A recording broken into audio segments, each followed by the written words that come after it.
दोस्तों, क्या आपको भी किताबें पढ़ने का शौक है? अगर हाँ, तो सोचिए कि क्या आप कभी किसी किताब पर करोड़ों रुपए खर्च कर सकते हैं। सुनने में अजीब लगता है, पर यही सच्चाई है।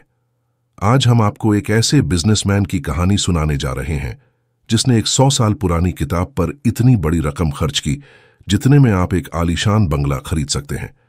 तो चलिए शुरू करते हैं इस अनोखी कहानी को। ये कहानी है अमेरिका के इडाहो में रहने वाले 44 साल के बिजनेसमैन रसेल ब्रंसन की। रसेल को किताबें पढ़ने का बेहद शौक है। एक दिन उन्होंने ईबे पर एक अनोखी किताब देखी। किताब का नाम था द लॉ ऑफ सक्सेस, जिसे अमेरिकी लेखक नेपोलियन हिल ने 1925 में लिखा था।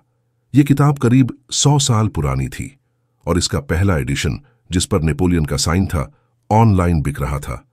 किताब का नाम था द लॉ ऑफ सक्सेस, जिसे अमेरिकी लेखक नेपोलियन हिल ने 1925 में लिखा था।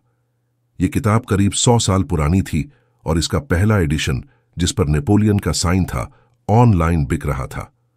रसेल का मन हुआ कि वो इस दुर्लभ किताब को खरीद लें, पर जैसे ही उन्होंने किताब की कीमत देखी, उनके होश उड़ गए। ये किताब $1.5 मिलियन यानी 11 करोड़ रुपए से ज्यादा की थी। करीब 1 महीने तक रसेल ने किताब के विक्रेता से मोल भाव किया और अपनी पत्नी को भी मनाने की कोशिश की। असल में उनकी पत्नी सिर्फ एक किताब के लिए इतने रुपए खर्च करने के पक्ष में नहीं थी, पर रसेल ने उन्हें समझाया कि ये किताब कितनी दुर्लभ और अनमोल है।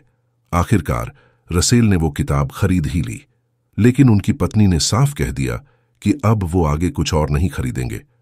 जब रसेल को यह पता चला कि उन्होंने किताब जीत ली है, तो उनकी खुशी का ठिकाना नहीं रहा।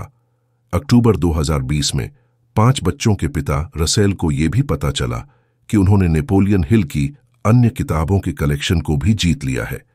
इन सारी चीजों के लिए उन्होंने कुल 18 करोड़ रुपए खर्च किए थे।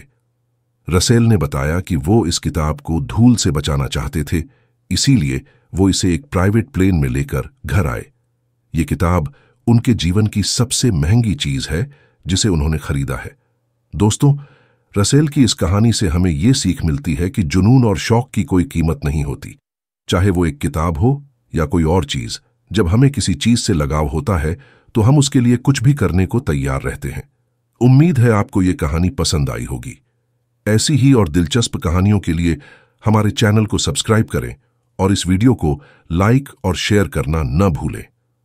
धन्यवाद दोस्तों, फिर मिलेंगे एक और दिलचस्प कहानी के साथ।